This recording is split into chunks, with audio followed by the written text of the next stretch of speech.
Mae Whitman didn't cry when they threw her father's receipts in the sawdust. She didn't cry when the laughter hit her like a wall of heat. She pressed her palms flat to the saloon floor, splinters biting her skin, and she made herself a promise she would stand back up. She always did. But standing up was the easy part. What came next would cost her more than she ever expected, and save her in ways she didn't know she needed. Before we begin, if this story moves you, subscribe and drop your city in the comments. I want to see how far Mae's story travels. The summer of 1883 came to Red Creek like a punishment. The heat pressed down on the town from the moment the sun cleared the eastern ridge, and by mid-morning, every board on every porch was warped and pale as old bone. Dust hung in the air even when the wind wasn't blowing. It lived there, settled into everything, into the creases of men's necks, into the folds of women's skirts, into the gaps between the planks of the Rattlesnake Saloon, where Mae Whitman was about to have the worst morning of her 27 years. She hadn't wanted to come in through the front door. She knew better. Any woman alone in Red Creek knew better than to push through those bat-wing doors before noon, when the drinking had already started, and the gambling tables were warm, and the men had nothing better to do than find something to feel bigger than. But the side entrance was padlocked. She'd checked twice, and the man she needed to see was inside, and Mae Whitman had not ridden 6 miles in July heat to turn around because the situation was uncomfortable. Uncomfortable was what she could handle. It was losing the Whitman ranch that she couldn't. She pushed through the doors. The noise dropped about half a measure. Not silent men like these didn't go fully quiet for a woman walking in alone, not in Red Creek. But there was that shift, that collective readjustment, like a pack of dogs lifting their heads from a water trough. She felt every eye in the room pull toward her, felt the slow grins that followed, and she kept her chin level and her eyes moving until she found what she was looking for. Harlan Deeds. He was sitting at the far table, the one nearest the back wall, playing cards with 3 men she didn't recognize. Mid-40s, soft in the middle, in the way that came from years of cheating other men out of their labor with a mustache.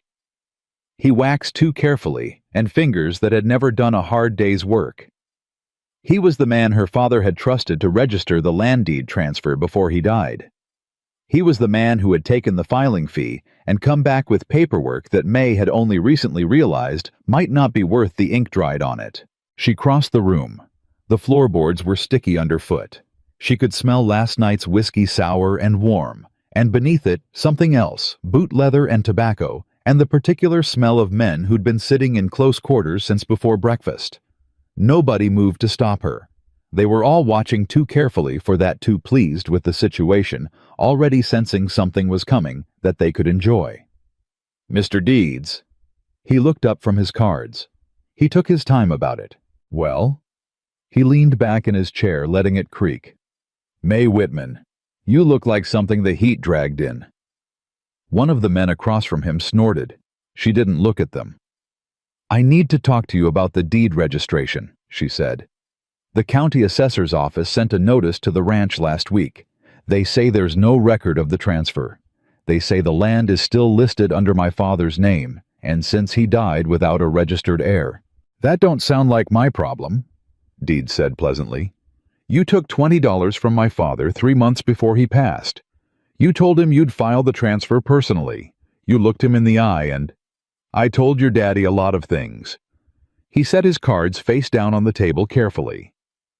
Your daddy was a sick old man with a failing memory. I wouldn't put too much stock in what he thought he heard.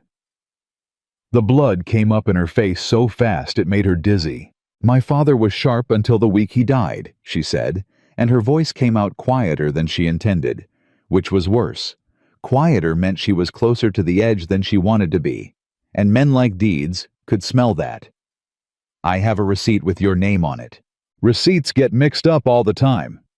He picked his cards back up. Especially when a woman's trying to make a claim she can't prove. You got a piece of paper that says, I filed the deed. Or just a piece of paper that says your old man gave me money for something. It says, because those are 2 different things, sweetheart. The word landed like a slap.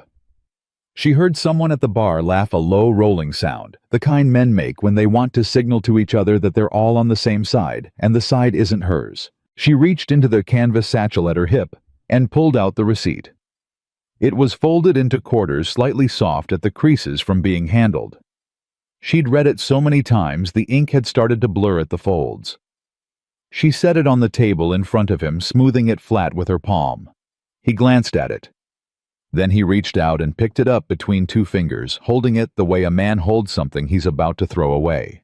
This says your father paid $20 to H. Deeds for land services rendered. He looked at her over the paper. That could mean anything. It means what it says.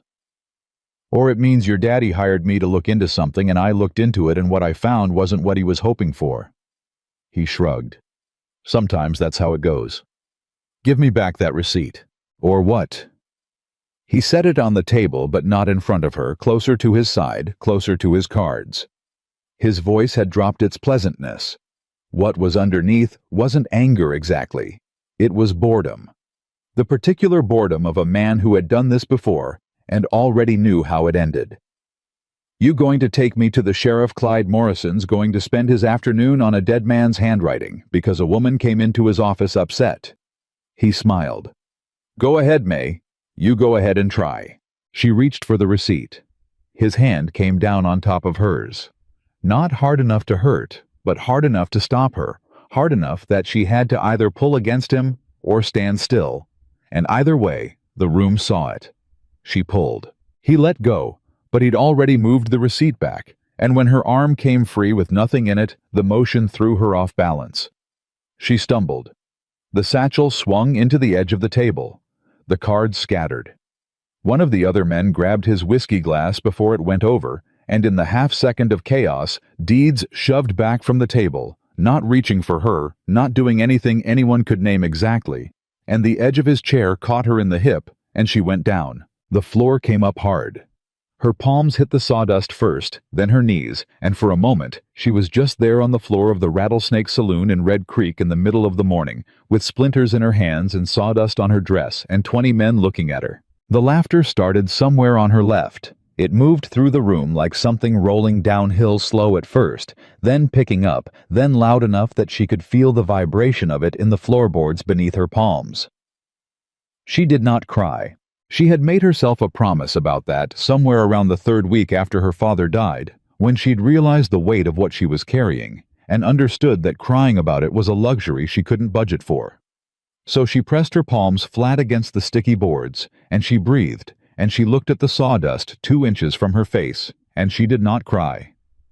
Careful now, Deeds said from somewhere above her. His voice was back to pleasant.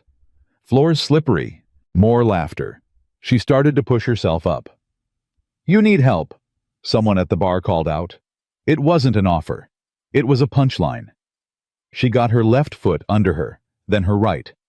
She was halfway up when she became aware, in the way you become aware of weather, changing a pressure shift before rain, that something in the room had changed. The laughter had stopped. Not tapered off, not wound down naturally. Stopped like a hand closing over a flame. She didn't know why yet. She was still getting up, still focused on the mechanics of standing knees straight chin level. Don't let them see anything. But she felt it, that collective stillness, the way 20 men in a room went suddenly careful. She stood up. She straightened her dress. She turned around.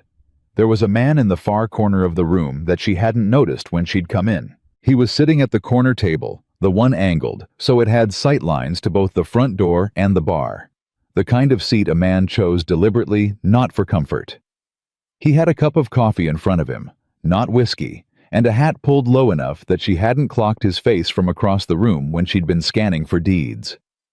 He was big, not in the exaggerated way of men who worked at being big, but in the settled structural way of someone who had spent years doing physical labor in all kinds of weather, and his body had simply adapted to it. Broad through the shoulders. Hands that rested flat on the table without moving. He was looking at Harlan Deeds. Not at her. Not at the room. Just at Deeds. And Harlan Deeds was not looking back. Nobody was meeting this man's eyes, she realized. The men at the bar had found very interesting things to study in their glasses. The card players at the surrounding tables had gone still. The bartender was polishing the same spot on the counter he'd been polishing for the last minute. The man in the corner hadn't moved, hadn't spoken, hadn't stood up or reached for anything. He was just sitting there with his coffee, and the entire room had reorganized itself around the fact of him. He had a scar that ran from the left corner of his jaw down the side of his neck. An old one, silver pale against tan skin, the kind of scar that came from something serious and had been there long enough that the man wearing it had stopped thinking about it. His eyes, when she could see them clearly beneath the brim of his hat, were dark brown and completely steady. He looked at her once. Just once, and briefly, a fast assessing glance the way you look at someone to confirm they're still standing. Then he looked back at Deeds. The silence stretched. Deeds cleared his throat. He picked up his cards. He set them back down. He reached for his whiskey glass and thought better of it. "Something you want, Callahan," he said. His voice came out almost steady. The man Callahan said nothing. Deeds laughed. It was a bad laugh, short and thin, the kind a man produces when he's trying to sound like he isn't afraid and produces the opposite effect. "Just sitting there." All right, that's fine." He waved a hand at May without looking at her. "We were done here anyway." "Were we?" May said. Deeds's eyes snapped back to her. She had not planned to say it. It came out of something lower than planning, something that had been sitting in her chest since she hit the floor. Not anger exactly, but something harder than anger, something with more structure to it. She picked up the receipt. Deeds had moved it closer to his side of the table, but he hadn't put it in a pocket. And in the silence following whatever it was that Callahan's presence had done to the room, nobody moved to stop her. She folded it into quarters and put it back in her satchel. "I'll be at the assessor's office Monday morning," she said, "with this receipt and a letter from my father's doctor confirming that Robert Whitman was of sound mind in the months before he died. If that deed transfer isn't on record by Friday, I'll be asking the county to look into every land transaction you've filed in the last 5 years." Deeds stared at her. "You think you can—" "I think," she said, "that I am done standing in your saloon." She snapped the satchel closed. "Good morning, Mr. Deeds." She turned and walked to the door. Her legs were steady. She was almost surprised by it. She'd expected them not to be expected the shaking to hit now that the moment was over. But they held, and she kept her shoulders back, and her pace even, and she pushed through the batwing doors into the wall of summer heat. Outside, the street was bright and colorless with sun. She stood on the boardwalk and let herself breathe. Just for a moment. Just long enough to register that she was upright and outside, and her voice had come out steady, and she still had the receipt. The door behind her opened. She turned, already braced, already reaching for the next thing she might have to say, and stopped. It was Callahan. He didn't come all the way out, just stepped partway through the doorway enough to be in the shadow of the overhang. He looked at her with those steady dark eyes, and he took his hat off briefly, a quick, clean gesture, the kind that meant something in the language of men out here, and cost nothing to give. "Ma'am," he said. Just that. One word. She looked at him for a moment. The scar on his jaw. The quiet way he stood, like a man who had learned to occupy exactly the amount of space he needed, and no more. "Thank you," she said. She wasn't entirely sure what she was thanking him for. He hadn't done anything technically. He'd just sat there. But something about that sitting there had changed what happened in the room, and she was too honest with herself to pretend otherwise. He nodded once. He settled his hat back on his head. "You the Whitman daughter," he said. "Robert Whitman's girl." She straightened slightly. "I am." He looked at her for a moment in a way that wasn't rude, but was direct, the way a man looks at something he's trying to take the full measure of quickly. "Your father was a good man," he said. "One of the few I'd say that about in this county." She felt something move in her chest that she didn't have a word for. It wasn't grief exactly. She'd learned to carry grief flat and steady like water in a shallow pan, learned to move carefully so it didn't spill. It was something adjacent to grief. The sudden, unexpected weight of someone saying the right, true thing. You knew him, she said. Bought water rights from him 6 years back. Straight dealing, fair price. He could have pushed harder, and he didn't. He paused. I heard he passed in the spring. March, she said. He nodded again. I'm sorry for it. She looked at him, at this big, scarred, quiet man, standing halfway out of a saloon door at 10 in the morning, holding his hat in his hands and telling her he was sorry for her father's death. And she thought, I don't know who you are. She thought, you just sat in a corner and didn't say a word, and somehow rearranged the whole room. She thought, my father knew you and called it straight dealing. Jake Callahan, she said. It wasn't a question. The name had made it to her before the man had. People talked about Callahans spread up in the Ridgeline country. Talked about it in the ways people talked about things they were slightly afraid of and slightly in awe of, which out here usually meant the thing was real. Yes, ma'am. May Whitman, she said, though he'd already known it. I know. He glanced back toward the saloon, toward the bat-wing doors, and something shifted briefly in his expression. Something that came and went too fast for her to name.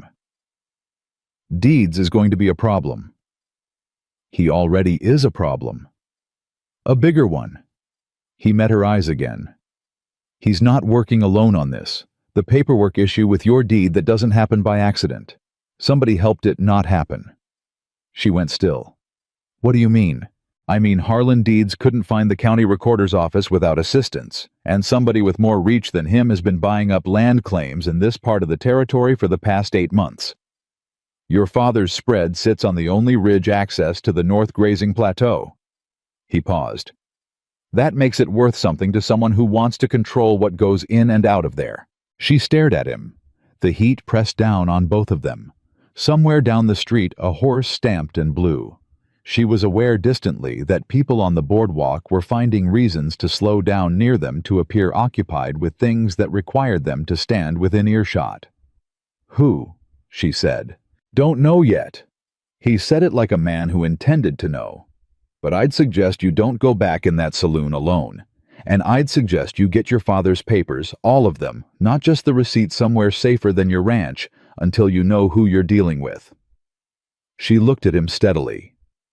Why are you telling me this? He was quiet for a moment.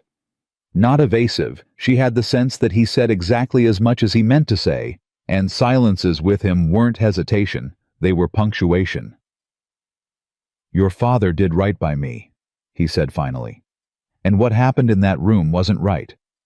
He held her gaze. That's enough reason. It was a simple answer. She had the feeling it was also the complete one, that there was nothing underneath it, that he was hiding, no angle she needed to find. He meant what he said. The directness of it was almost startling in a county where she'd spent the last 4 months learning that almost everyone meant something different from what they said. She adjusted the satchel on her hip. Monday morning, she said. County Assessor's Office, 8 o'clock. He looked at her. All right. She didn't ask him what he meant by that. She wasn't sure she was ready to know yet. She turned and walked to where her horse was tied at the rail. Old Henry, a bay gelding with opinions about summer heat, and she untied him and swung up. And she did not look back at the saloon, and she did not let herself think too hard about the splinters in her palms, or the sawdust still caught in the folds of her dress, or the sound that laughter had made when it moved through that room. She thought about what Callahan had said instead. Somebody with more reach. Someone who wanted the ridge access. Someone who had helped a piece of paper disappear. Her father had trusted the wrong man. That happened. Her father had been sick, and she'd been stretched thin between the ranch and the medical bills, and she hadn't checked the paperwork as carefully as she should have, hadn't followed up, hadn't pushed. And now she was standing on the wrong side of a gap in the county records, and someone was waiting on the other side of it with a plan she didn't fully understand yet. But she had the receipt. And she had her father's doctor's name written in the back of her journal, and she had apparently the attention of Jake Callahan, which was something she hadn't gone looking for and didn't entirely know what to do with. Henry moved under her, slow and reliable in the heat. She pointed him toward home. Behind her, Red Creek went back to its business. The Rattlesnake Saloon noise picked back up, card games, resuming, voices finding their levels again. Harlan Deeds said something at the back table that made one of his companions laugh. Inside the saloon in the corner with the sight lines, Jake Callahan sat back down at his table. He picked up his coffee cup, found it had gone cold, and set it down again. He looked at the table for a moment without seeing it. He was thinking about Robert Whitman, who had looked a man in the eye and named a fair price without being asked. He was thinking about Mae Whitman, who had gotten up off that floor without making a sound. He was thinking about Harlan Deeds's soft hands and the particular kind of smile that men wore when they were certain they were protected. Men were only that certain when someone was protecting them. He pulled a small notebook from his vest pocket. He wrote 2 words in it in handwriting that was cramped and careful and took up very little space. Ridge access. He closed the notebook. Outside, the summer heat pressed on. In the distance beyond the rooftops of Red Creek, the mountain ridgeline ran north like a wall green and pale blue, in the haze holding something on the other side of it that someone wanted badly enough to make a dead man's deed disappear. Jake Callahan picked up his cold coffee and sat in his corner and thought about what a man had to be willing to do to get that kind of reach in a county like this one. He thought about Mae Whitman's hands flat against the saloon floor. The sound she hadn't made. He drank the cold coffee. Monday morning he decided was close enough. Mae didn't sleep that night. She lay on her father's old mattress. She still thought of it as his, probably always would. And she stared at the ceiling, and she listened to the ranch settle around her, the way old wood settles in summer heat, slow creaks and small shifts. The sound of something that had been standing a long time and intended to keep standing. She'd lived her whole life inside those sounds. They'd never felt threatening before. Now she counted them. She had the receipt. She had it folded in the tin box under the floorboard beneath the washstand, the same place her father had kept the deed itself and the water rights paperwork and the small leather wallet with $43 in it that she hadn't been able to bring herself to spend yet. She knew the papers were there. She'd checked twice before she lay down. She'd probably check again before dawn. Somebody with more reach. That was what Callahan had said. Not Deeds working alone. Someone behind Deeds, someone who wanted the ridge access, someone who had helped a piece of paperwork disappear quietly in a county recorder's office without anyone making a fuss about it. She turned that over in her mind, the way you turn a stone looking at each side. Who in Red Creek had that kind of reach? The obvious answer was the one she'd been trying not to think about since she rode home, because the obvious answer was a name she wasn't ready to say out loud, yet even to herself. Names had weight out here. You didn't say certain names carelessly. She got up before sunrise. There was no point lying there thinking when she could be doing something instead. She built the fire, made coffee, checked on the 2 remaining horses and the 6 head of cattle she hadn't been able to sell yet, and she sat at the kitchen table with her father's papers spread in front of her, and she went through every document he'd ever filed or received or kept going back 12 years. By the time the sun was fully up, she had found 3 things that made her stomach drop. The first was a letter dated 14 months ago from a land acquisition company out of Denver called Crestline Holdings. It was addressed to her father, and it made a polite formal offer to purchase the Whitman Ranch and adjacent grazing rights for a price that was fair enough to be insulting, fair enough that a man would think it was legitimate, not so much that he'd feel like someone desperately wanted what he had. Her father had written no across the top in his careful handwriting, underlined twice, and filed it away. The second was a second letter from Crestline Holdings dated 9 months ago. This one offered 20% more. Her father had written no again, and beneath it in smaller writing asked around. Dunmore connection. Dunmore. There it was. The name she hadn't wanted to say. Calhoun Dunmore owned the Lazy D spread to the east, 3,000 acres of summer range and year-round water, and he had the county commissioner and 2 of the 3 district judges in his pocket. Everyone in Red Creek knew it, the way everyone knew which way the river ran in spring, as simple geography as fact. He was 61 years old, and he had been acquiring land in this county for 30 years, and he had never once been held to account for a thing. because men like Dunmore never were not in places like this, not without something so solid it couldn't be argued away. May read her father's small handwriting 3 times. Dunmore connection. He'd suspected. He'd known something was wrong, but he'd been sick, and he'd been trying to manage the ranch, and he hadn't pushed it far enough, hadn't gotten far enough before March came and took him and left her standing in the middle of an inheritance that was apparently already under siege before she even knew to defend it. The third thing she found was the most recent. A handwritten note, no envelope, folded small and tucked inside the back cover of the ranch ledger. Dated 6 weeks before her father died. In writing, that was shakier than his earlier letters, weaker but still clear, still his. May. If anything happens before I get this sorted, check the north fence line. 3rd post from the creek bend. I put something there in 81. You'll know what to do. She read it twice. She sat with it for a long moment. Then she got up, put on her boots, and went out to find out what her father had buried at the base of a fence post in 1881. The north fence line was a 40-minute walk from the ranch house in summer heat, through the upper field where the grass had gone dry and yellow at the tips, past the windmill that needed a new blade, and the water trough she'd been meaning to scrub out since April. She walked it with the note in her pocket and her hat pulled down against the glare. 3rd post from the creek bend. It was a cedar post, old and weathered, with a split running partway down the grain from some old lightning hit. She found it without trouble. She crouched down at the base of it, at the south face where the ground was driest, and she dug with her hands. She found a tin box about 8 inches down. Smaller than the one under the washstand, the size of a tobacco tin sealed with wax around the lid. Inside was a folded piece of paper and a small brass key. The paper was a survey document. Hand-drawn meticulous, her father's careful lines dated 1881. It showed the full property boundary of the Whitman Ranch, including the ridge access corridor that ran along the northern edge, and it had a county surveyor's stamp in the corner and 2 witness signatures she didn't recognize.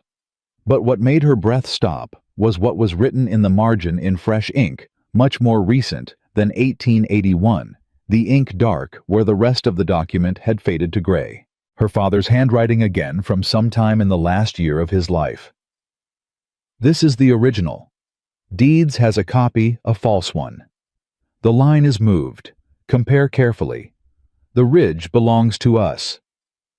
She knelt there in the dirt beside the cedar post in the summer heat, and she held the survey document in both hands, and she looked at it for a long time. Her father had known. He hadn't just suspected Deeds, he'd found proof. He'd found the falsified survey, compared it to his original, and known exactly what was being done to him. And he'd been too sick to fight it himself, so he'd buried the original and left her a note, and trusted that she'd find it. He'd trusted her. She folded the survey carefully, put it in the tin, and put the tin in her satchel next to the receipt. She still didn't know what the brass key opened, but she had a feeling she was going to find out. She was halfway back to the ranch house when she heard hoofbeats on the main track. Not one horse, too. She stopped and waited, one hand going automatically to the satchel. It was Sheriff Clyde Morrison. He was riding with a deputy she'd seen around town but didn't know by name, young, thin, with the look of someone who followed instructions carefully and didn't ask what they were for. Morrison himself was heavy-set and deliberate, the kind of man who'd been in his position long enough that he'd stopped questioning whether he was doing the job right or just doing what was convenient. He pulled up 20 feet from her and looked down from the saddle. "Morning, May." "Sheriff, heard you had a bit of trouble over at the Rattlesnake yesterday." He said it neutrally, the way you'd say heard it rained east of town. "I went to speak with Harlan Deeds about a business matter." "Uh-huh." He pushed his hat back slightly. "Deeds came by my office yesterday evening. Said you made some threats." She stared at him. "I made a threat." "That's what he said. I told him I'd be at the county assessor's office Monday morning with documentation of a fraudulent deed transfer." She kept her voice level. "If that's a threat, Sheriff, it's the kind you make in a courthouse, not with a gun." Morrison looked at her for a moment. His expression was not unfriendly exactly. It was something worse. It was the expression of a man who'd already decided how this conversation was going to go. "Now, May, I understand you've had a hard year. Losing your daddy trying to run this place by yourself, that's a heavy load. Nobody's saying it isn't."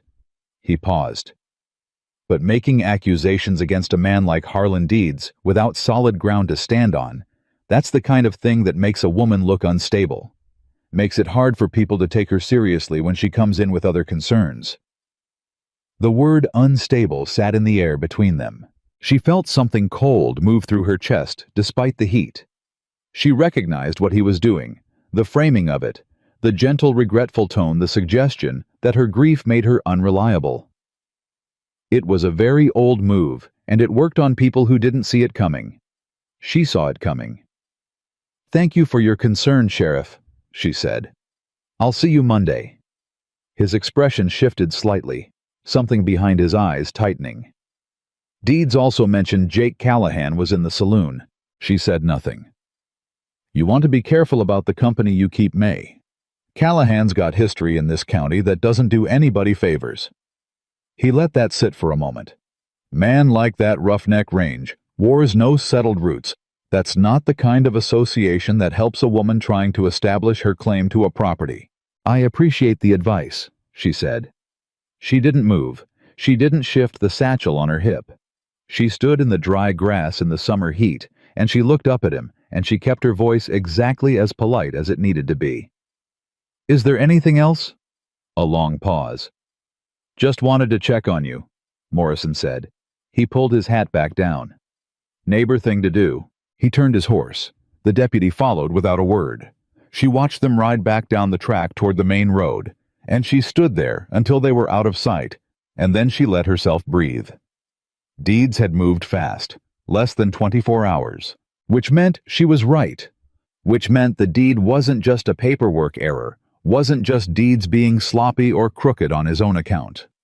You didn't send the sheriff to a woman's ranch the next morning over a paperwork dispute unless someone wanted that dispute contained quickly. She turned and walked back to the ranch house, and she was already thinking about the survey document in her satchel and what it would mean to put it in front of a county assessor who hadn't been bought, and how she was going to figure out which ones those were and whether Monday morning was going to be enough time. She was so deep in it that she almost didn't notice the horse tied to her porch rail. She stopped. It was a buckskin, tall and well kept, with trail dust on its legs and a bedroll tied behind the saddle. A working horse, not a show animal. The kind of horse a man bought to do a job and treated well because he needed it to last. Jake Callahan was sitting on her porch steps. He stood up when she came around the corner of the fence.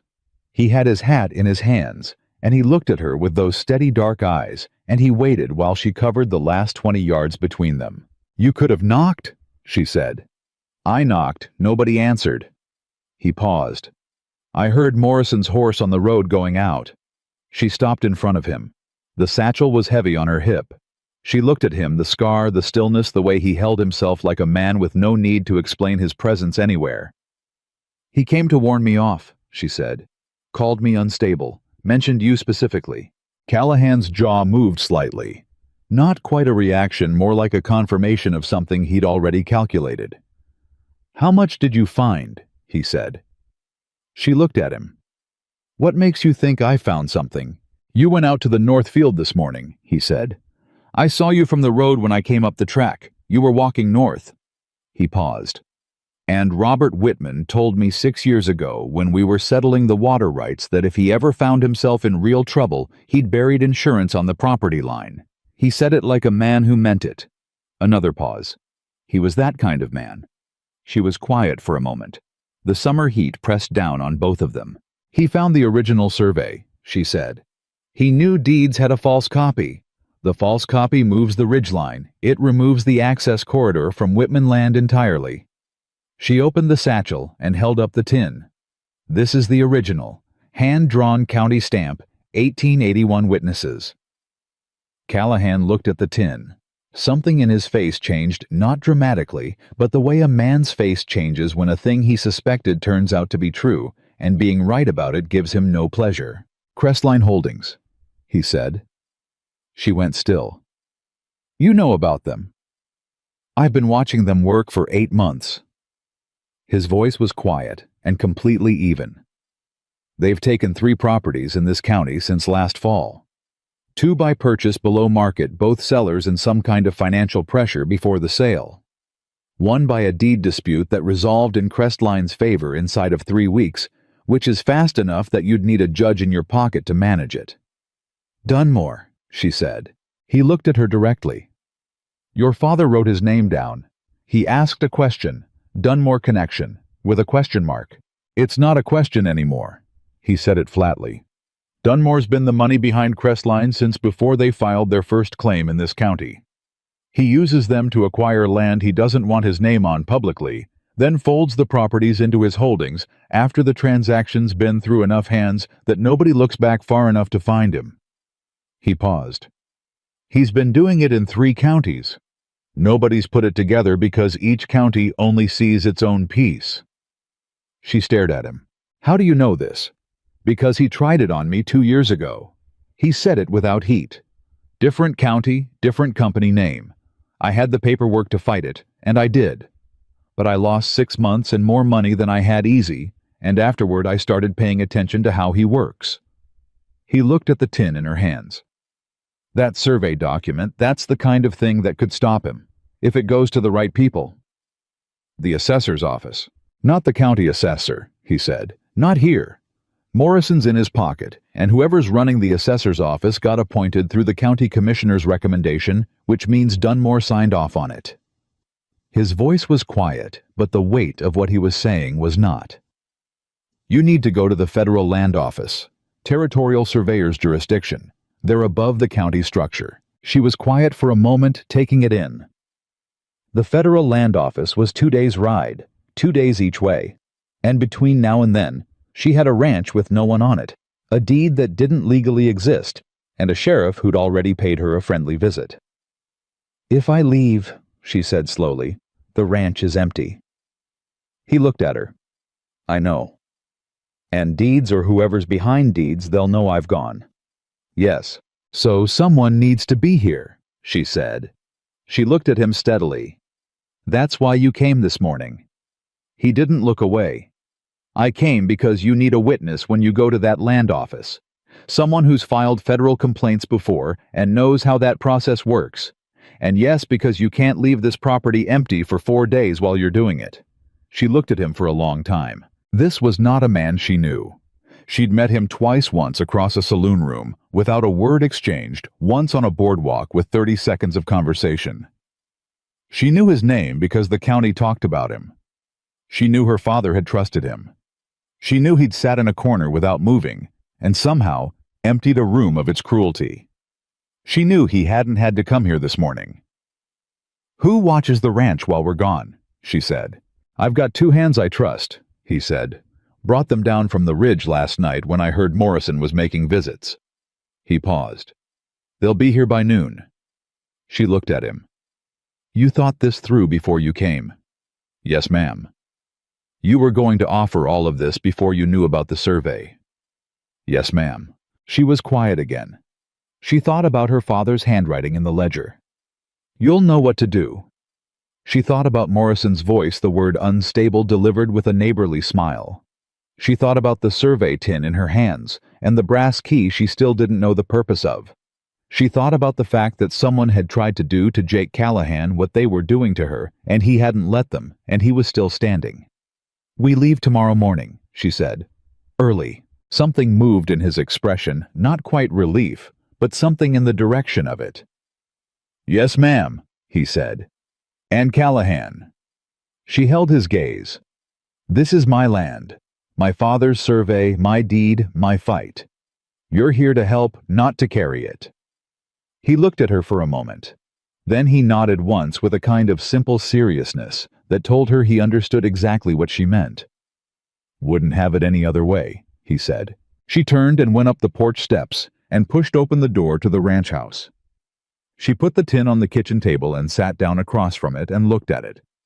Outside, she heard Callahan settle back down on the porch steps, not leaving, not intruding.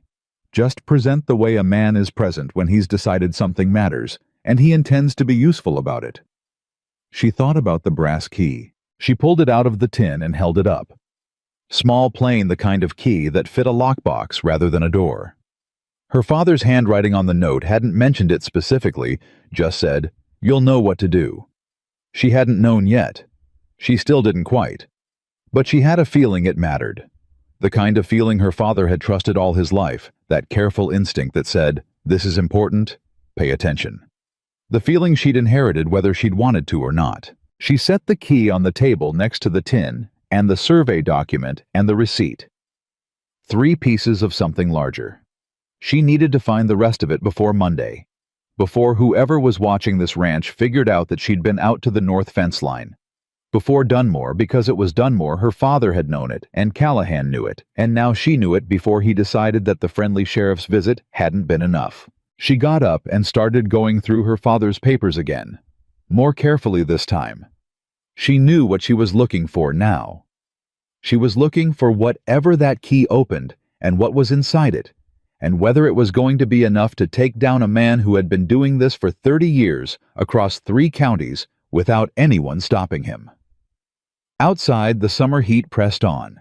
The ranch was quiet. On the porch, Jake Callahan sat still and watched the road. She found the lockbox at 2 in the morning. She hadn't meant to be awake that late. She'd told herself she'd go through the papers for another hour and then sleep, because the ride to the federal land office was 2 days, and she needed to be sharp for it. But the papers kept pulling her forward, one document leading to the next. Her father's filing system, revealing itself slowly, like a language she was learning in real time. And then she moved the winter blankets off the top shelf of the bedroom closet to reach a stack of ledgers behind them, and something shifted and fell, and she caught it before it hit the floor. A lockbox. Flat metal the size of a Bible. Heavier than it looked. She already knew the key would fit before she tried it. She could feel it the way you feel the end of a thing coming, that gathering weight, that sense of arrival. The key turned. The lid opened. Inside was a journal. Her father's handwriting, but not his ranch ledger. Smaller, tighter, written like a man who knew he was putting something dangerous on paper and wanted it dense enough that a casual reader would lose patience before they found the important parts. Dated entries going back 14 months. Names, dates, transactions. Property parcel numbers cross-referenced with county filing dates. Amounts paid. Amounts received. The careful, methodical record of a sick man who had figured out what was being done to him and had documented every piece of it that he could reach. On the last page, in writing that shook slightly with the effort it had cost him, her father had written for May. "I'm sorry I couldn't finish it. You're stronger than I ever was. Finish it." She sat on the edge of the bed for a long time. Then she wiped her face with the back of her hand, put the journal in the satchel with the survey and the receipt, and went to get a few hours of sleep. She was on the porch with coffee before the sun cleared the ridge. Callahan was already up. She could see the orange point of light from a match near the fence line, the brief flare of it, and then he was walking toward the house with his hat on and his boots dusty, and the unhurried stride of a man who'd been awake for a while. She held out the second cup without saying anything. He took it. He looked at her face in the early light, and she watched him read what was there. The sleeplessness, the redness around her eyes. She hadn't been able to do much about the set of her jaw that she'd been working on since 2 in the morning. He didn't say anything about any of it. He drank the coffee. "I found the lockbox," she said. "What was in it?" "A journal. 14 months of documentation. Names, amounts, parcel numbers." He cross-referenced everything. She paused. "It's enough. If we get it to the right people, it's enough." Callahan was quiet for a moment. He looked out toward the road. "Then we need to move before they figure out you have it. Your hands are coming at noon. I moved it up. They'll be here within the hour." He glanced at her. "I sent word last night after Morrison left." She looked at him. He had anticipated this. He'd anticipated it before she'd found the journal, before she'd confirmed what the lockbox contained. He'd moved his people closer because he'd already calculated that if her father was the kind of man who buried surveys at fence posts, there was likely something more, and something more meant the risk level went up overnight.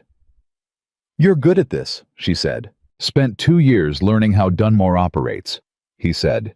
That's enough time to get good at something." She nodded. She went inside and brought out her coat and the satchel and checked the buckle on it twice. When she came back out, Callahan had finished the coffee and was looking down the road with an expression she was starting to recognize, not alarm, but that particular quality of attention that meant he was running calculations that hadn't finished yet. "What?" she said. "Deeds knew within a day," he said. "Morrison came out within a day. They're moving fast." "I noticed. Which means they already knew your father had something." He turned to look at her. They didn't know exactly what or where, but they knew he'd found the survey discrepancy. That's why the deed transfer disappeared. They needed you off the property before you could look for what he'd hidden. He paused. "You being in that saloon yesterday, coming at deeds directly, that was faster than they expected. They thought you'd spend another month or two just trying to figure out why the assessor's records were wrong." May thought about that. Her father had bought her time by dying with his secrets intact. The thought was so sharp it took her breath for a moment. She put the satchel over her shoulder. "Then let's not waste what he bought us." They were on the road by the time the sun was fully up. Callahan's two hands, a quiet older man named Royce and a younger one named Ellis, who looked like he'd been in at least 2 serious fights and one both arriving at the ranch just as they were leaving. Royce had a rifle across his saddle. Ellis had 2. She didn't ask where they'd come from or what Callahan had told them. She just noted that they both looked at the road in both directions before they dismounted, and she felt something in her chest loosen slightly at that. The first day of riding was hard. Not the miles she'd done longer in summer before, but the weight of what she was carrying, not in the satchel, but in her head. She went over the journal in her memory while she rode the entries her father had made, trying to build the full picture.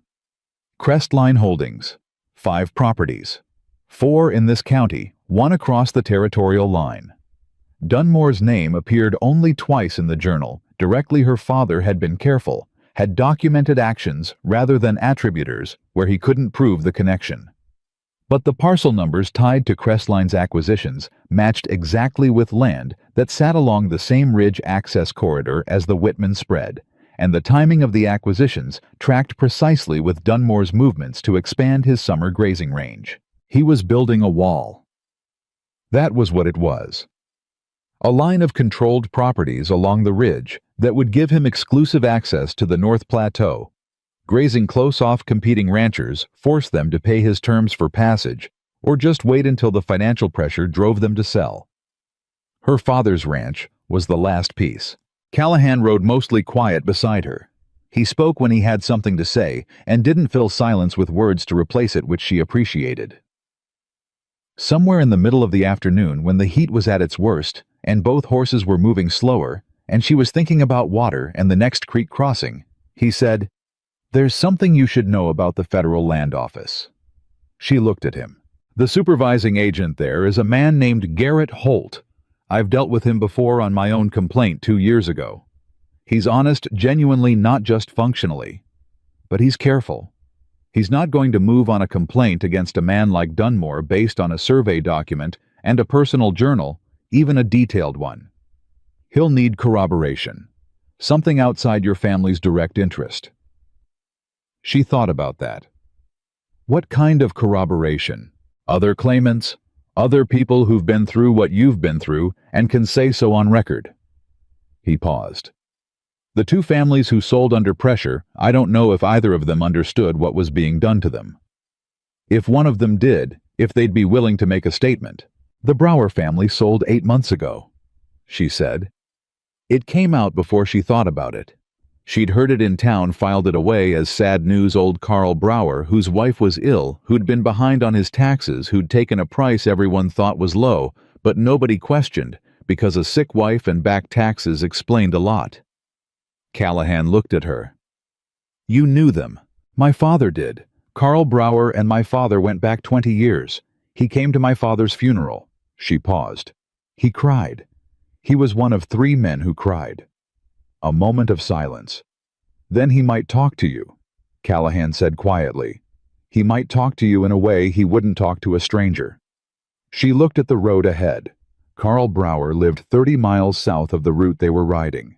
30 miles south, was a day's additional travel minimum. We'd miss the Monday window at the land office, she said. Holt's there Tuesday through Thursday. Monday's his admin day. He doesn't take complaints on Mondays. He paused. I should have told you that before we left. She looked at him sideways. His expression was even. I thought we might need Brower. I wasn't sure until you mentioned the journal. She held his gaze for a moment. Then she looked forward again. You could have just said we needed to go to Brower's first. You might have said no. Then I'd have had to argue for it, and we'd have lost time arguing. She thought about that. She thought about whether she was annoyed by it. She decided she wasn't quite. It was the decision of a man who'd thought further down the road than she had, and who'd judged correctly that showing her the path was more efficient than explaining it. She didn't love being managed, but she recognized good thinking when she saw it. Next time, she said, just tell me. Yes, ma'am, he said, and she believed him. They turned south. Carl Brower's place was smaller than she remembered from childhood visits with her father, though maybe it had always been this small, and she'd just been young enough then that everything looked larger. He came out onto the porch when he heard the horses, and he stood there squinting into the late afternoon light, and when he recognized her, his face did something complicated and old and tired. May Whitman, he said. Lord Almighty, you look like your daddy. She got down from her horse. Mr. Brower. He looked at Callahan without warmth. Who's this? Jake Callahan. He's helping me. A pause. Brower looked at Callahan the way old men look at things they're deciding whether to trust, slow, thorough, biased toward skepticism. Heard of you, Brower said finally. Ridge Country. Yes, sir. Another pause. Come inside, Brower said. It's too hot to talk on a porch. Inside over coffee, that was stronger than hers, and a silence that Brower maintained while he decided what he was willing to say, May put the survey document on his table. She put the receipt next to it. She put 3 pages of the journal, the ones with Crestline Holdings referenced directly next to that. Brower looked at them for a long time. Your daddy put this together, he said. It wasn't a question. Yes, sir. His jaw moved. He was a tall man who'd gotten thin in the way old men got thin when the weight of something pressed on them long enough, not sick thin, but worn thin, the kind that happened to people carrying something they shouldn't have to carry alone. They told me the tax filing was irregular, he said slowly. Told me the county had flagged it, that there'd be a lien that I'd have to pay penalties on top of what I already owed. And Marta was... He stopped. He picked up his coffee cup and put it down. She needed the specialist in Denver. I didn't have time to fight a lien. I needed the money from the sale fast. The tax filing wasn't irregular, May said quietly. He looked at her. The irregularity was manufactured, same as my deed transfer. They create a pressure point, they time it for when you're vulnerable, and then they offer you a way out that happens to be their price. She paused. My father documented it. 3 families, the same pattern. Brower's hands had gone still on the table. Marta's better, he said. The non sequitur sat there for a moment. Before May understood it, he was telling her the thing that justified the decision he'd made, the decision he'd been living with.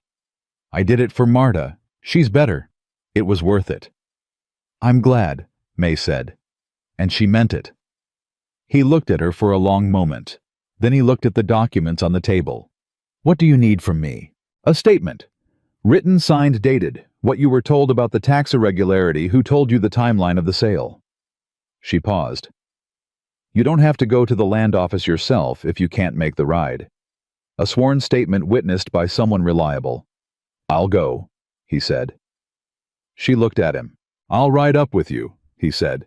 He said it the way a man says something he's been waiting to say for 8 months without knowing what it was waiting for. Marta's sister is with her this week. I can make the ride. He looked at Callahan. How long to the federal office from here? Day and a half at a reasonable pace, Callahan said. Brower nodded. I'll be saddled at first light. I'll say. That night, sleeping on Brower's floor with her coat for a pillow, May lay awake again, but differently than the night before. Not counting creaks. not running through documents, just holding the weight of what was accumulating around her. The survey, the journal, the receipt, and now Karl Brauer, who had lost his land and his 20 years, and was willing to ride a day and a half at his age to say so on record, because the right person had put the truth in front of him and given it back its shape. Her father had done this.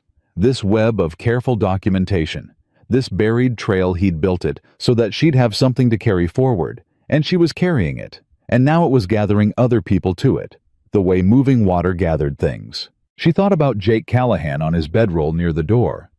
She thought about the way he'd said "I'll go" before she could finish her sentence about the land office, the way he'd moved his people to the ranch before he had proof she needed it, the way he sat in corners with sight lines to every door. She thought about what a man had to be, what he had to have survived, what he had to have decided about himself, to be still and steady in the ways that Callahan was still and steady. She wasn't ready to think about that directly yet. But she was aware of it the way you're aware of weather coming, not the storm itself, just the change in the air. She slept. They reached the town of Millhaven, where the federal land office sat on the second floor of a building that also housed a land surveyor and a notary in the late afternoon of the following day. Karl Brauer had ridden the whole distance without complaint, which told her more about what he'd been carrying than anything he'd said.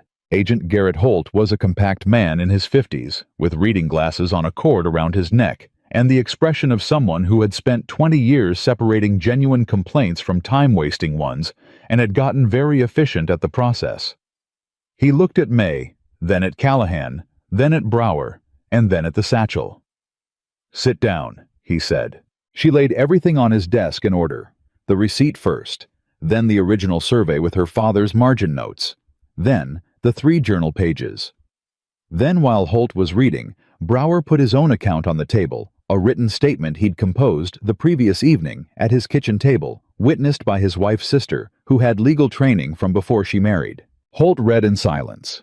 He took off his glasses and rubbed his eyes and put them back on and read again. He picked up the survey document and held it at an angle to the window light.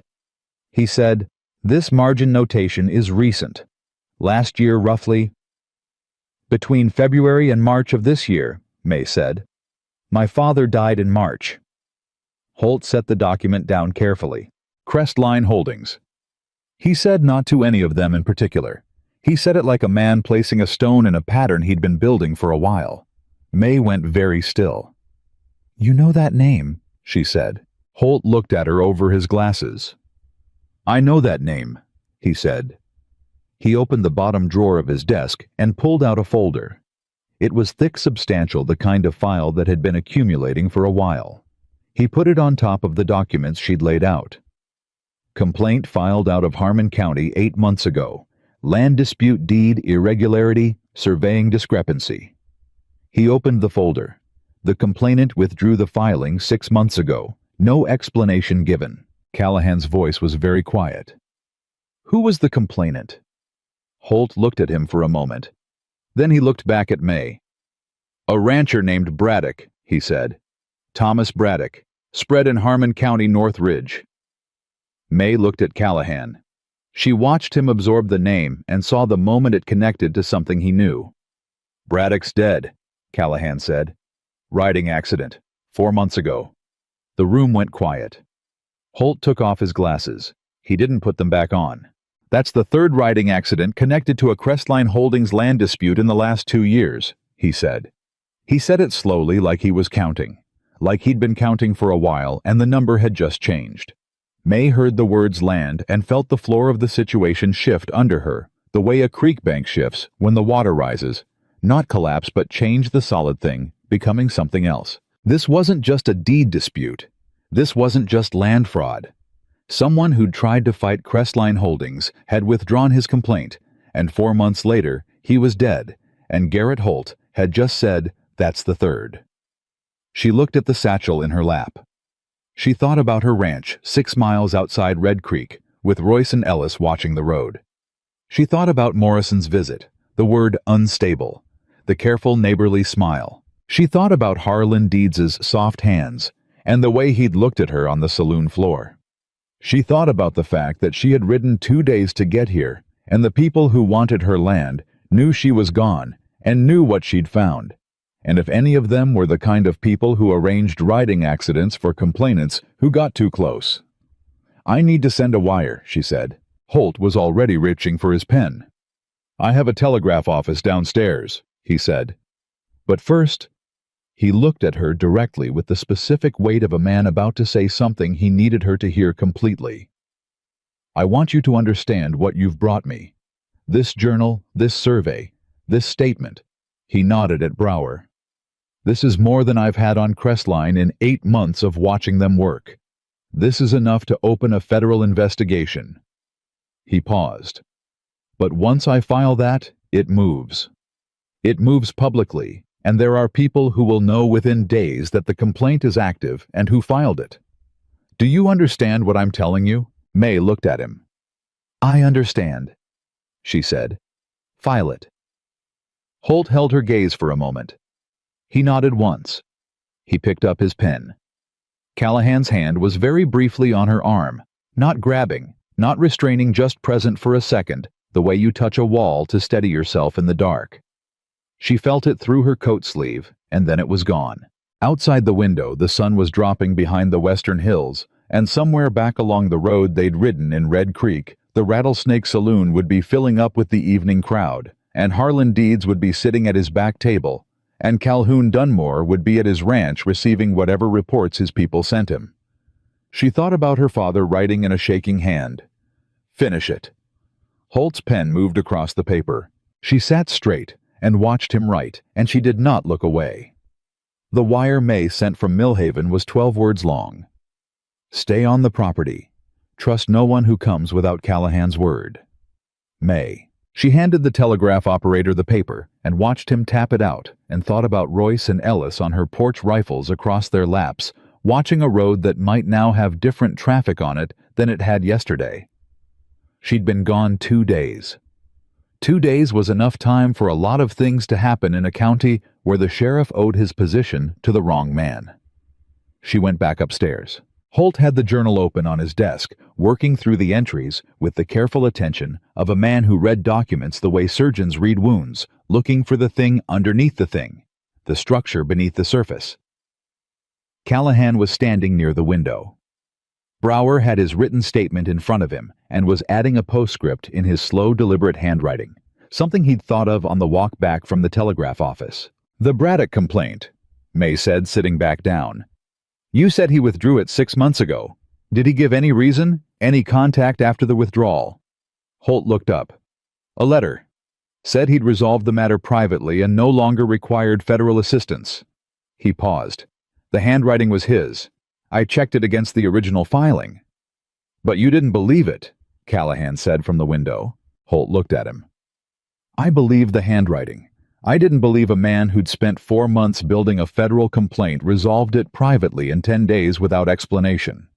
He took his glasses off. "But I had no grounds to pursue it. A complainant has the right to withdraw. I filed the withdrawal and kept the original complaint in the drawer and waited." "And 4 months later he was dead," May said. "Riding accident," Holt said. The way he said it made clear what he thought of that. May looked at the journal on his desk. Her father's careful handwriting. 14 months of a sick man doing the work that healthy men should have been doing, building the record that no one else was willing to build, leaving it for his daughter because there was no one else he could trust it with. "How long before the federal investigation is visible?" she asked. "How long before Dunmore's people know it's active?" Holt was quiet for a moment. "I'll file the opening complaint tonight by telegraph to the territorial office. They'll assign an investigator. That process takes 3 to 5 days before anything is visible in the county records." He paused. "But Dunmore has people in the territorial office. Not senior people, someone in the clerical structure most likely. Probably 7 to 10 days before it reaches him through those channels." 7 to 10 days, she repeated. "If we're lucky." Holt folded his hands on the desk. "The risk is that his people in Red Creek report unusual activity before that. Your absence from the ranch, your visit here, those things may already be in motion." She looked at Callahan. He was looking back at her with that steady, calculated attention. "We need to move fast," she said. We need to do something else first, he said. She waited. Dunmore needs to not know we've been here. He pushed off from the wall and came to the desk. Not yet. 7 to 10 days is enough time to do real damage at the county level, enough time for him to file counter-documentation pressure witnesses, make Brower's statement look unreliable. He's done it before. He'll know exactly how to slow a federal investigation down if he knows it's coming. He looked at Holt. Is there a way to file the complaint under seal? Keep the complainant's name out of the accessible record until the investigator is on the ground here. Holt thought about it. There's a provision for sealed complaints when there's credible threat to the complainant. I'd need to state the grounds. Thomas Braddock, Callahan said simply. Holt was quiet for a moment. Then he picked up his pen again. That'll work, he said. The sealed filing took another hour. By the time they walked out of the federal land office, the sun was gone, and Millhaven was settling into its evening quiet, oil lamps coming on in windows, the particular hush of a small town at the end of its workday. Brower shook May's hand on the street outside, held it for a moment longer than a handshake required, and looked at her with eyes that had something in them she recognized the specific relief of a man who'd been carrying something alone and had finally been able to put part of it down. Your daddy would be something, he said. He couldn't finish the sentence, but she understood it. Thank you, Mr. Brower, she said. Go home to Marta. He nodded. He shook Callahan's hand without the reservation he'd shown at first. Then he walked down the street toward the livery where his horse was boarded, a tall old man moving carefully, and May watched him go. He could still be in danger, she said quietly. I know. Callahan was already thinking it. His statement is in the sealed file. Dunmore can't target what he can't see, but if anyone in Red Creek reports back that Brower rode north with us, then we need to get back before that report does. Yes. They rode through the first part of the night, trading the comfort of an inn for distance, stopping only when the horses needed it. The moon was up, and the road was clear enough to travel by, and May rode with the satchel across her body, and her father's journal against her ribs, and the specific focused energy of someone who had stopped being afraid and started being operational. Somewhere past midnight, Callahan said, "Tell me about your father." She glanced at him. The question surprised her, not the content of it, but the timing. The quiet way it came out of the darkness between them, like something he'd been holding for a while and decided to release. What do you want to know? Whatever you want to say. She thought about that. She thought about the 12 years she'd run the ranch alongside him, the particular way he'd taught her things, not by explaining but by doing, expecting her to watch and follow and ask when she got stuck. The way he'd argued with her when she was right and admitted it after. The way he'd cried at her mother's funeral and not apologized for it. He wasn't easy, she said. He was fair, but he wasn't easy. He expected things. She paused. He expected me to be capable.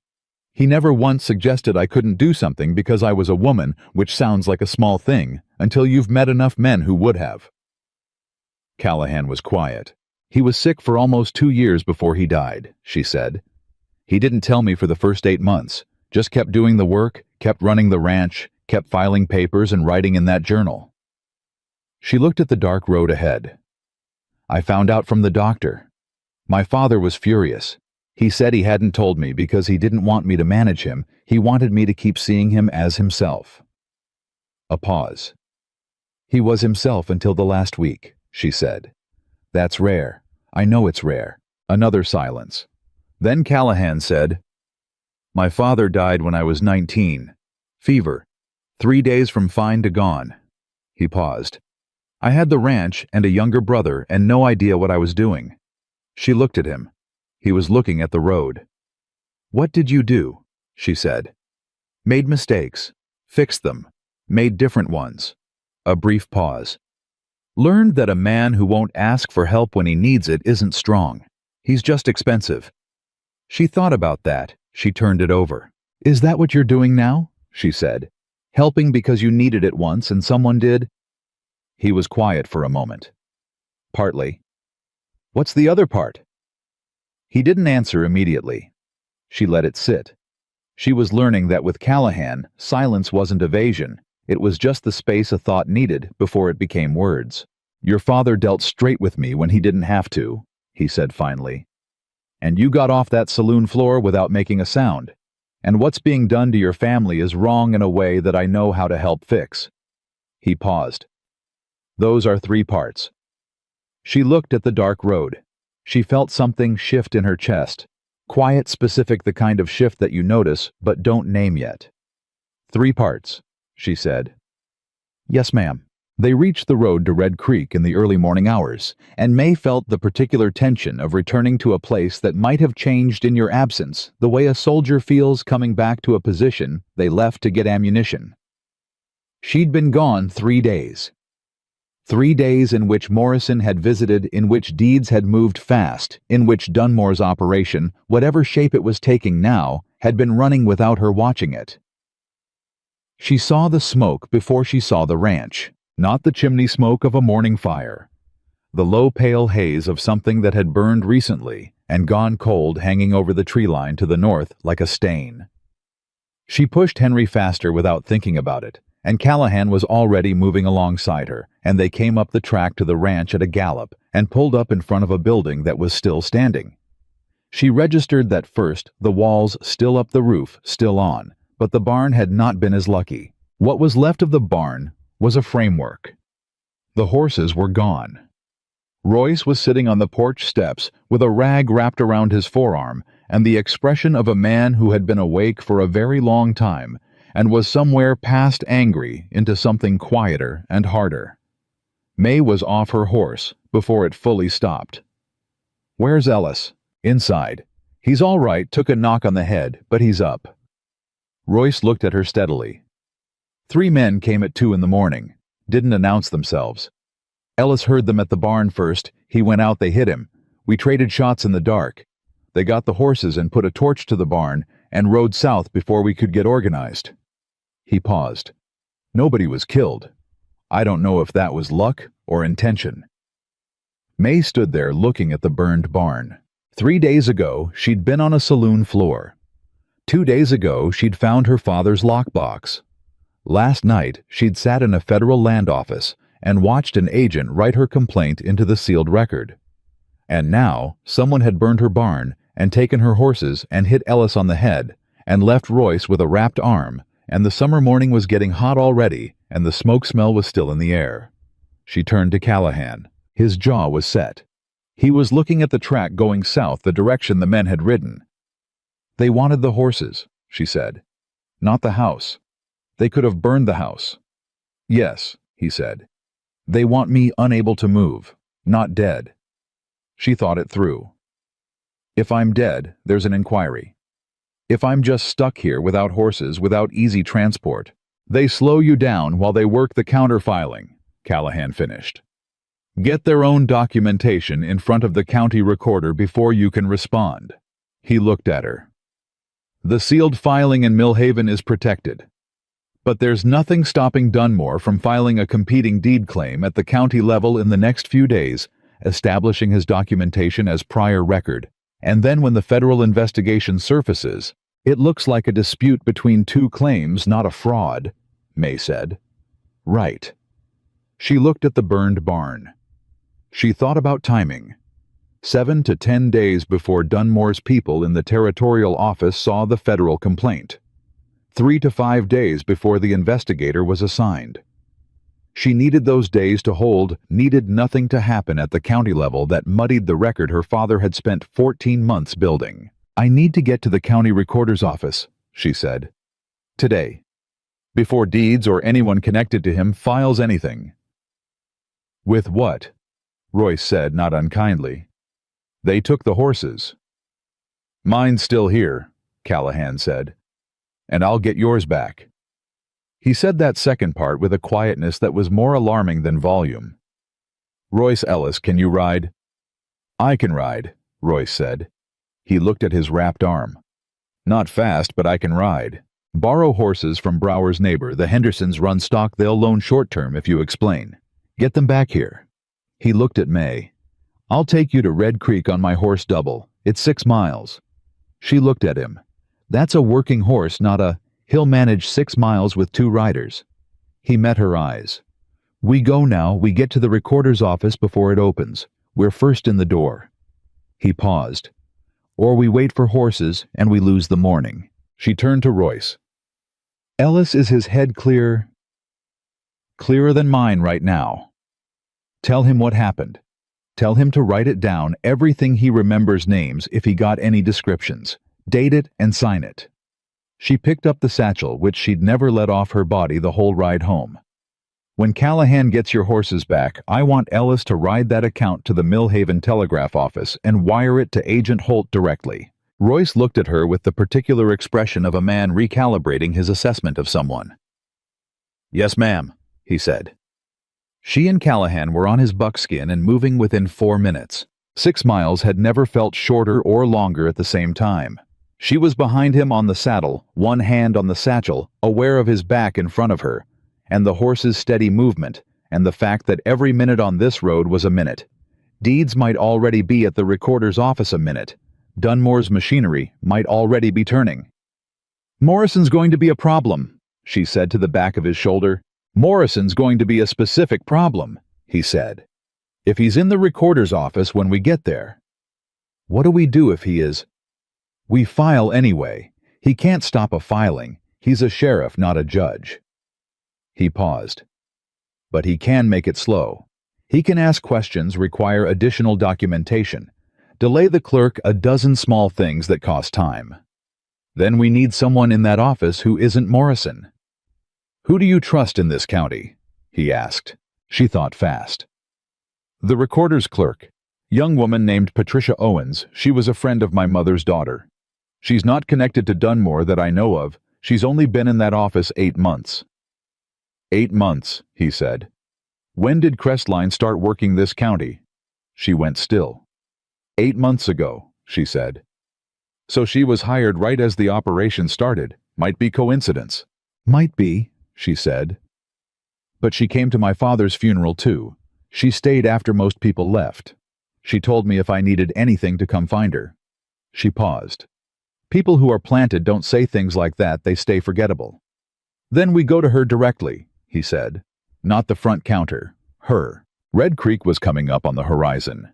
The morning was full up now, the heat already building the town, moving into its workday routine. She could see the main street from the road. The early traffic, a wagon going north, 2 men talking outside the feed store. She could also see the sheriff's office, and outside it, Morrison's horse was tied to the rail. He was already up, already moving. "He knows we're back," she said. "Or he's running his regular morning."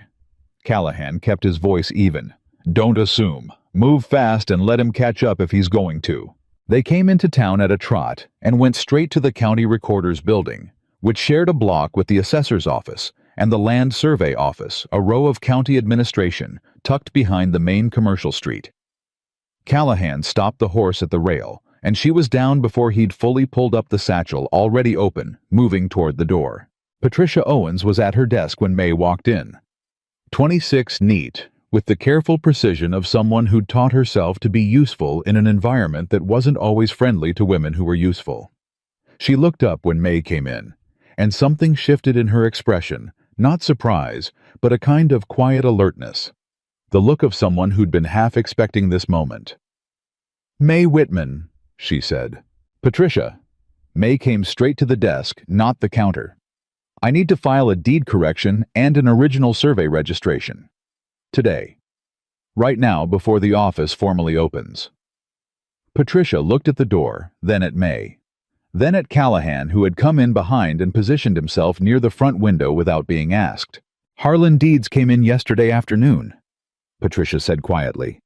"He filed a competing deed claim on the Whitman property.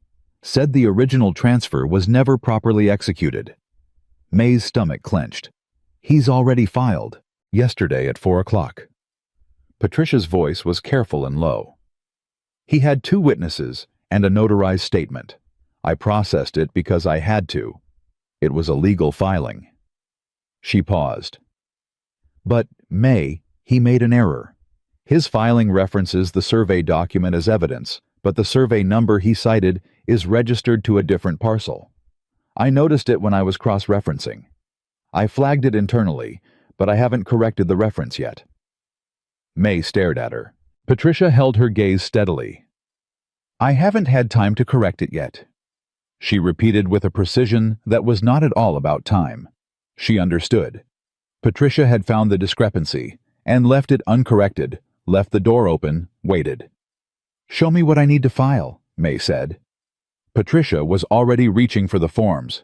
They worked fast, Patricia pulling forms, May filling them out with the original survey document in front of her, the receipt, the specific parcel numbers her father had recorded in the journal. Callahan stood at the window and watched the street. Nobody came to the door for 7 minutes. On the 8th minute, the door opened. It was not Morrison. It was Harlan Deeds. He looked at May at the desk, at the documents spread in front of her, at Patricia's carefully neutral face, and the blood came up in his face so fast she could see it happen. "What is this?" he said. "A filing," May said. She did not look up from the form she was completing. "You can't." He took a step toward the desk. "That property is under a competing claim. You can't file a correction, while a competing claim is—" "The competing claim has an incorrect survey reference," Patricia said from behind the desk. Her voice was completely professional, completely calm, the voice of a woman who had decided exactly where she stood. "Until that reference is corrected, it's a provisional filing. The correction can be made alongside a competing registration." Deeds stared at her. "You little Mr. Deeds." Callahan's voice came from the window. Quiet. Even. Deeds turned. Callahan was looking at him with those dark, steady eyes. He hadn't moved from the window. He didn't need to. The room went the same quality of silent that the saloon had gone 3 days ago. The same gathering stillness, the same rearrangement of the air around one man's attention. Deeds's mouth opened and closed. "She's filing a legal document," Callahan said. "You can wait outside or you can wait in the street. Either way, you're going to wait. 3 seconds. 5. Deeds looked at May, at Callahan, at Patricia, at the documents on the desk, at the survey document, the original one with the county stamp, and the margin notes and the witness signatures that his falsified copy didn't have and couldn't replicate. She watched him understand what he was looking at. She watched him understand that it was too late. He turned and walked out. The door swung behind him. Patricia let out a breath so controlled it was barely visible. May signed the last form. "Witnessed and stamped," May said. "Witnessed and stamped." Patricia confirmed. She picked up the forms, aligned them precisely, brought the notary stamp down on the registration with the specific finality of someone who had been waiting to do exactly this. Outside, she heard hoofbeats, fast ones heading away from the building. Deeds going to find Morrison, going to find whoever he reported to, going to make his report. She looked at Callahan. He was watching the window, tracking the sound of the retreating horse, with those measuring eyes, running something through his head. "How long do we have?" she said. He looked at her. "Before Morrison comes, 20 minutes. And before Dunmore hears tonight." He said it without softening it. "He'll hear tonight." She picked up the satchel. She looked at the registered filing now in Patricia's hands, her deed, her survey, her father's work, legally entered into the county record with a timestamp that predated anything Dunmore's people could now produce. It was done. That part was done. She looked at Patricia Owens, who was filing the document with the steady efficiency of someone who had chosen a side and was not going to explain it, or excuse it, or make it smaller than it was. "Thank you," May said. Patricia looked at her directly. "Your mother was kind to me when I was young," she said simply. "And what they're doing is wrong. 2 reasons, clean and complete." May nodded. She turned to go. "May." Patricia's voice stopped her at the door. She turned. Patricia was holding a small envelope. "This came to the office yesterday, addressed to the County Recorder General. No return address." She held it out. "I didn't open it, but the postmark is from Harmon County, where Thomas Braddock had filed and withdrawn his complaint." where Thomas Braddock had died 4 months ago in a riding accident. She took the envelope. Inside was a single sheet of paper. Handwriting she didn't recognize. But the content dates names a property parcel number, and at the bottom a description of a meeting between Harlan Deeds and a county official from Harmon County in which a sum of money changed hands for the withdrawal of a federal complaint. Signed at the bottom, Ruth Braddock, widow of Thomas. May read it twice.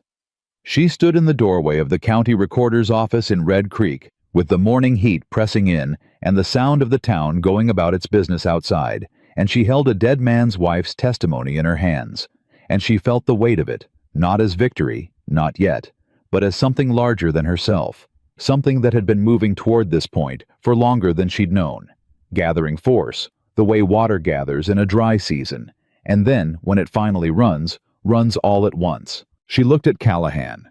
He read her expression and held out his hand. She gave him the letter. He read it. Once. He folded it carefully and held it. Ruth Braddock took a risk sending this, he said.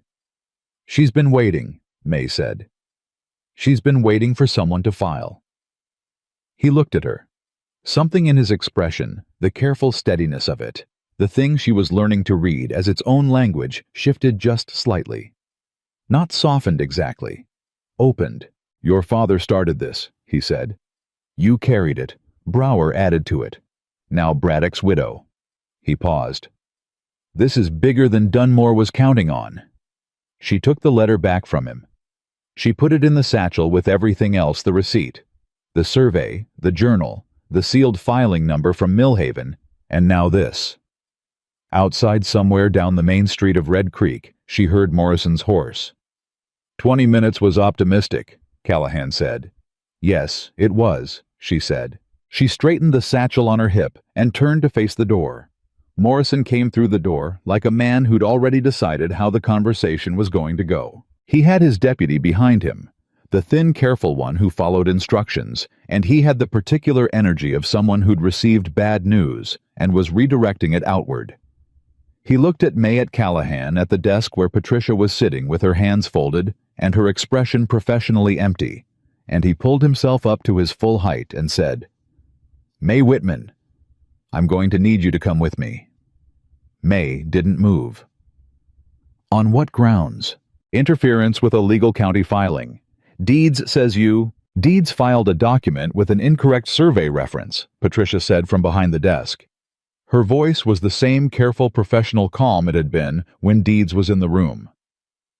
Ms. Whitman filed a correction and an original survey registration. Both are legal actions. Both are now time-stamped in the county record. She paused. If you have a legal objection to either filing, Sheriff, you're welcome to bring it to the county judge. Morrison looked at her the way men looked at women who said things they hadn't expected and didn't like. Nobody asked you, Miss Owens.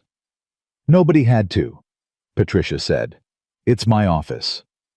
Morrison's jaw tightened. He turned back to May. Callahan. He said the name like an accusation. I told you she needed to watch her associations. You told her I had history in this county, Callahan said from the window. He still hadn't moved from it. That's true.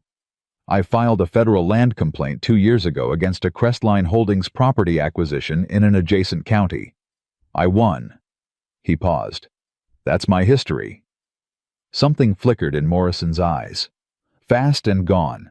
But May caught it, the specific look of a man recalculating, finding a number he didn't expect. Crestline Holdings, Morrison said. He said it carefully, like a man testing weight on a floorboard.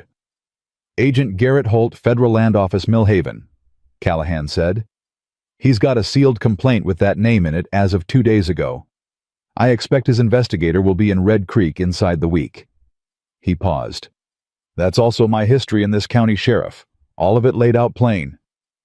The room held its breath. Morrison stood in the middle of it, and May watched him work through what he'd just been handed.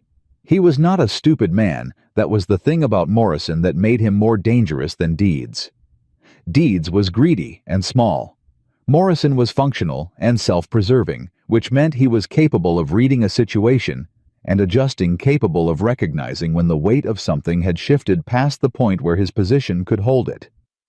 She watched him read this situation. She watched him recognize the sealed federal complaint, the time-stamped county, filing the widow's letter she still had in her satchel, the original survey with the county stamp, the journal with 14 months of her dead father's documentation, all of it stacked and moving, and already past the point where a sheriff in a small county could contain it. She watched him make a decision. "I'll need a copy of that filing number," he said to Patricia. His voice had changed, not friendly, not cooperative, but careful. The voice of a man putting distance between himself and something. "Of course," Patricia said. She wrote it out without hurrying. Morrison took the paper. He looked at May one more time, not the neighborly concern of his ranch visit. Not the implicit threat of the word unstable, just a long, flat look that was almost an acknowledgement. Then he turned and walked out. His deputy followed. May let herself breathe. "He's going to wire someone," Callahan said. He was already at the window watching the street. "Not done more directly, he'll want insulation, but someone in the chain." "Let him," May said. Callahan looked at her.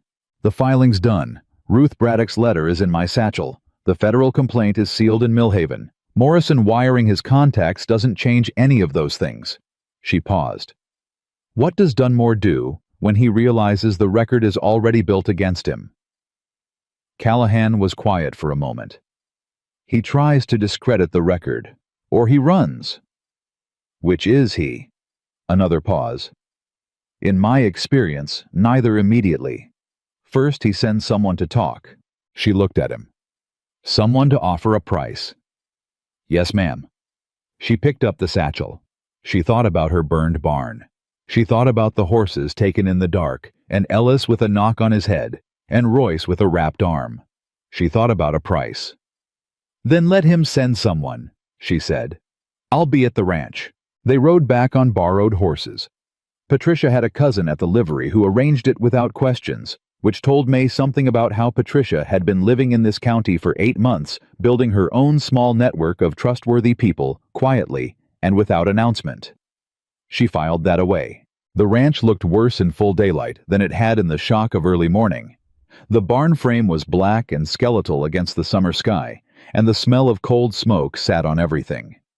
Ellis was on the porch upright, a bandage around his head, and the written account of the night in his hand. He handed it to May without preamble. She read it. 3 men. Horses. Dark clothing, faces covered. They'd come from the south and left south. Ellis had gotten a partial on one horse, a distinctive gray with a white left sock. Not much, but something. "Royce get the horses from the Hendersons?" Callahan asked. 2 hours ago, Ellis said. "He's resting." "Tell him to rest more." Callahan looked at the barn frame, then at Ellis. "You up to riding to Millhaven?" "Been up to it since breakfast," Ellis said. May handed him the written account. "Telegraph office, Agent Holt. Read the name back to me." "Garrett Holt, Federal Land Office, Millhaven," Ellis said without hesitation. "Tell him what happened here. The barn, the horses, the timing." She paused. "Tell him it was the night after we filed the complaint." Ellis looked at her steadily. He had the particular quality of competence that didn't need explaining or managing. It was just there, like good timber. "Yes, ma'am." He stood up, tucked the account inside his shirt, and went to get his horse. She watched him go. Then she turned and looked at what was left of her barn. Her father had built it in 1869. She knew that because he'd told her, because it had been one of the stories he told, when he wanted to talk about when things were hard and got better. The first winter on the property, the barn half finished, the cattle in the open. He'd finished it in February, with 2 neighbors who'd come to help without being asked. He'd told that story the way people tell stories about the moment they understood they were going to be all right. She looked at the black frame, and she did not cry. She had used up whatever she was going to cry a long time ago, and what was left in its place was something harder and more useful. "I can get lumber from the Henderson spread," Callahan said beside her. "They've got seasoned stock. Royce and Ellis can frame it back up in a week if we start Monday." She looked at him. He said it matter-of-factly, like a man accounting for what needed doing next and doing the accounting out loud so she could check it. "It's my barn," she said. "Yes, ma'am. You want to help frame it? I won't stop you." He paused. "I'm a reasonable hand with a hammer." Something moved in her chest, not the complicated, unnameable thing from the night ride, but something simpler and almost startling in its simplicity. Almost like the beginning of a smile. She turned away before it finished. "Let's see what the next 48 hours brings," she said. "Then we'll talk about lumber." The man came the following morning. He arrived at 9 o'clock on a well-kept roan, wearing clean clothes and carrying no visible weapon, which was its own kind of statement. He was 40-something with a lawyer's careful grooming and a businessman's neutral expression. He introduced himself as Warren Pruitt and said he represented certain interested parties in a private capacity and wondered if he might speak with Miss Whitman at her convenience. May looked at him from the porch. Callahan was beside her. Royce, arm-wrapped and expression unwelcoming, was behind them. "Go ahead," she said. Pruitt looked at Callahan. "He stays," May said. A slight adjustment of Pruitt's expression, not quite a flinch, but a recalculation. "Of course." He folded his hands in front of him, with the ease of a man accustomed to delivering uncomfortable messages in comfortable tones. "My clients are aware of the recent filings at the county recorder's office and of a federal complaint that may or may not be active in the territorial system. They want you to know that they have significant respect for your position and for the difficulties of the past year." May said nothing. "They'd like to make an offer," Pruitt continued. "Significantly above market value for the property, water rights included. Enough to establish yourself comfortably elsewhere. The offer comes with a full settlement of any competing deed, claims a signed release of the county filing discrepancy, and—" He paused with the air of someone producing a significant card. "A letter attesting that the original deed transfer was processed in error and has been corrected, releasing you from any liability in the dispute." She looked at him. "They're offering me money to go away," she said. "They're offering you a resolution," Pruitt said smoothly. "What about Carl Brower?" she said. "What about the resolution for what was done to his family?" Pruitt's expression remained professional. "My clients aren't in a position to speak to other transactions." "What about Thomas Braddock?" Callahan said. The name landed. Pruitt's professional expression did not change, but something behind his eyes shifted in the way things shifted when a man stepped on ground he hadn't expected to find. "I'm not familiar." "Riding accident," Callahan said. "Harmon County, 4 months ago.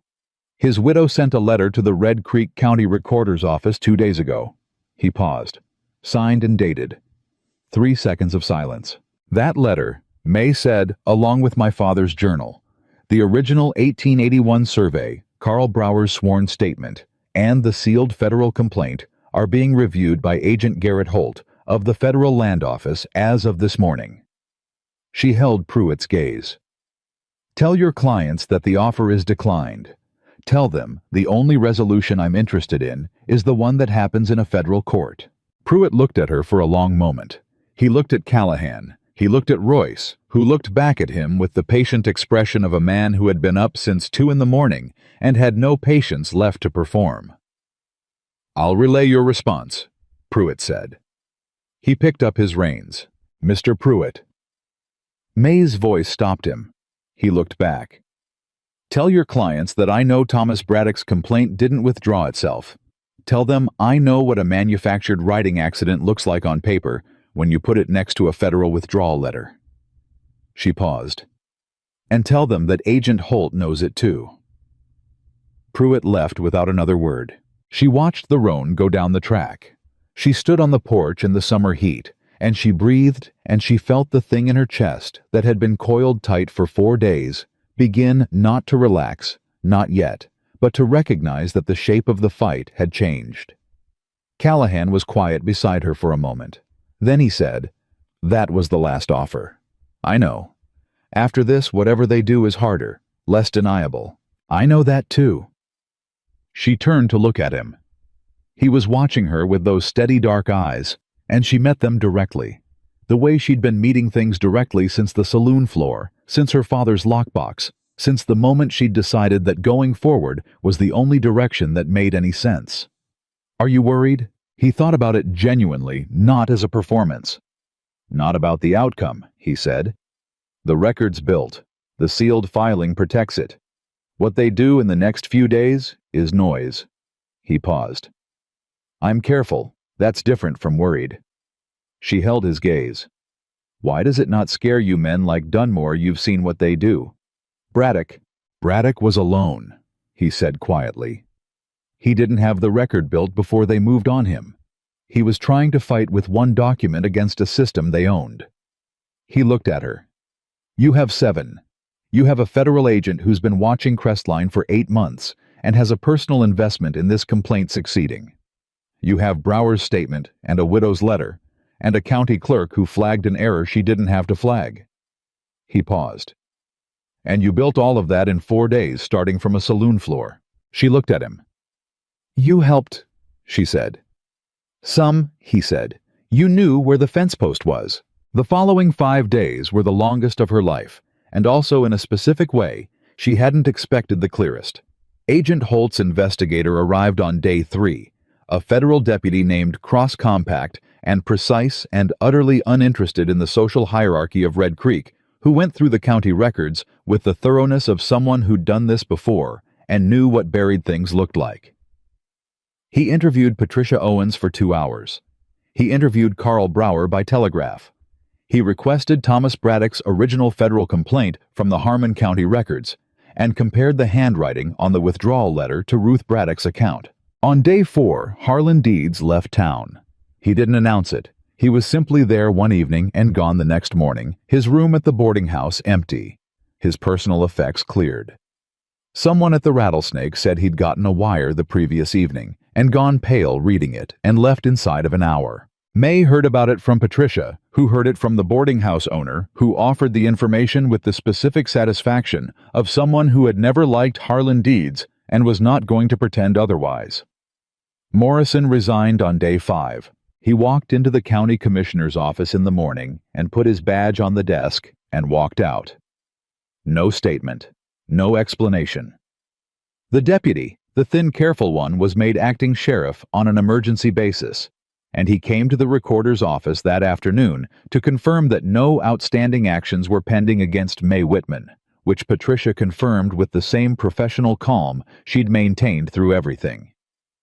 That evening, Callahan found her at the north fence line. She'd gone out after supper. She didn't know why exactly, just that she needed to stand at the cedar post for a moment, the one with the split running down the grain, the one her father had chosen as a hiding place for the thing that would eventually matter. She stood there in the cooling evening with her hand on the rough wood, and she thought about a man who'd buried insurance at the property line and trusted his daughter to find it. She heard Callahan's boots on the dry grass before she heard him speak. He stopped a few feet from her and stood there, and neither of them said anything for a moment, which was easy by now. The silence between them had stopped being empty a long time ago. Holt wired, he said. Cross is recommending a full criminal referral. Crestline Holdings, the county deed, discrepancies, the Braddock withdrawal, all of it. He paused. Dunmore's name is in the referral.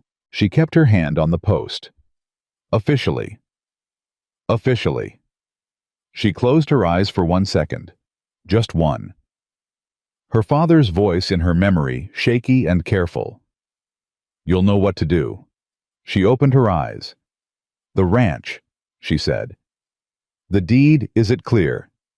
The original registration stands. The falsified survey has been flagged as fraudulent in the county record. Your deed is clean. He paused. It was always clean. Your father made sure of that in 1881. She turned to look at him then. He was standing in the evening light with his hat in his hands, the way he'd stood on the boardwalk after the saloon, that same uncrowded stillness, that same quality of being exactly where he meant to be. What happens to you, she said, after this? The federal referral, Dunmore, you were part of this. Your name is in the complaint. As a corroborating witness, he said. Holt knows my history with Crestline. That's useful for the case, not dangerous for me. He held her gaze. "I've been on this road for 2 years. I'm not sorry to have company on it." She looked at him for a long moment. The evening was cooling, the first real relief from the heat since morning, and somewhere in the grass something was making its summer sound, and the sky was going that particular color. It went before dark, the pale gold that didn't last. "You said 3 reasons," she said, "when I asked you why you came." He nodded. "Your father, the saloon floor, what's being done is wrong." She looked at him. "Is that still the list?" He was quiet for a moment, that punctuation silence she'd learned to read. "No," he said. She waited. "There's a 4th one now," he said. "I'm not ready to say it plain yet, but it's there." She held his gaze. She felt the thing in her chest that had been quiet and specific and unnamed since the night ride. The thing she'd been careful not to look at directly. She felt it settle into a shape she recognized. Not rushed, not demanded. Just present the way Callahan was present, steady and real and patient enough to wait for the right moment. "When you're ready," she said. He nodded. He settled his hat back on his head. They walked back toward the ranch house together in the cooling evening, not close enough to touch, not far enough apart to suggest distance. The easy parallel movement of 2 people who had ridden 2 days and argued strategy and faced a sheriff and declined an offer and stood at a fence post and built something together that neither of them had been looking for when it started. The barn frame was still black against the sky. Monday, Callahan had said, "Lumber from the Henderson spread, Royce and Ellis with hammers." She'd already decided she was going to help frame it. Inside the house, she put the satchel on the kitchen table.